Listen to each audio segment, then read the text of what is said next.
One of the big challenges of running Dungeons & Dragons for a low-level party is finding monsters that are actually fun. Low-level monsters are notoriously bland. A lot of them do the exact same thing and don't really feel like they're tactically engaging for the players. So in this video, I want to show you a handful of what I think are the most fun and exciting monsters at CR1. First off, we have some dragon wyrmlings. There are actually a few dragon wyrmlings we can find at CR1, including the brass and copper dragon wyrmlings. And dragons are of course always fun. It's right in the name, Dungeons and Dragons. These dragon wyrmlings are no exception. They have breath weapons, and some of them are even non-damage breath weapons that can stun or slow or sleep or whatever. And then there is of course the just fun tactical challenge of having a flying opponent who can dive in, make a breath attack, fly back out and stuff like that. So for that reason, I think that dragon wyrmlings are a very good pick for a CR1 monster. We stay with the dragons with a look at the younger Faerie dragon, which not only has a kind of nice spell selection that it can use against the players if it is of course hostile towards the players. It also has an Euphoria breath, which is just a really awesome take on the standard dragon breath.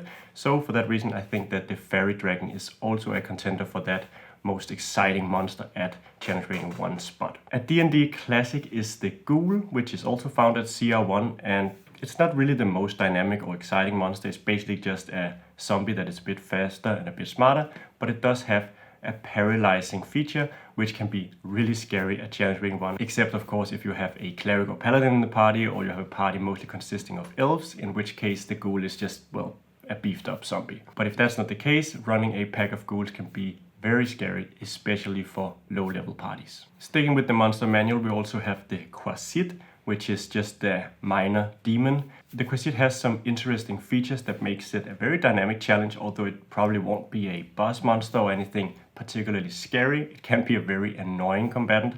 It has invisibility, it can poison the characters, it has shape change, it has a bunch of features that makes it really evasive and also gives it that sort of dynamic, annoying presence in combat.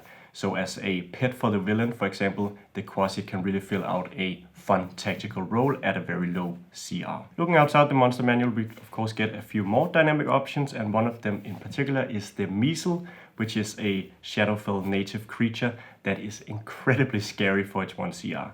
The main feature it has here is the ability to grapple someone and then teleport them away from the rest of the party, and not just a bit away, but up to 500 feet away, which at a low party level is incredibly scary. Reaching that creature will take the rest of the party maybe 10 rounds, and that is that can very quickly turn into a really scary scenario. Then there's the Rakdos Performer, which we find in the Guildmaster's Guide to Ravnica. This creature is not in itself particularly exciting because we're told that we have to choose one type of Rakdos Performer, and that type gets a different ability, and in that case, each Rakdos Performer only has an attack and then a special ability. What I suggest is that you make every Rakdos Performer just have all of the abilities. Imagine a band of Rakdos Performers who've come to town, not just to put on a great show, but also to cause a little chaos and murder, and the characters suddenly find them embroiled with a sort of Cirque du Soleil type murder situation. Finally, there's the Vargouille.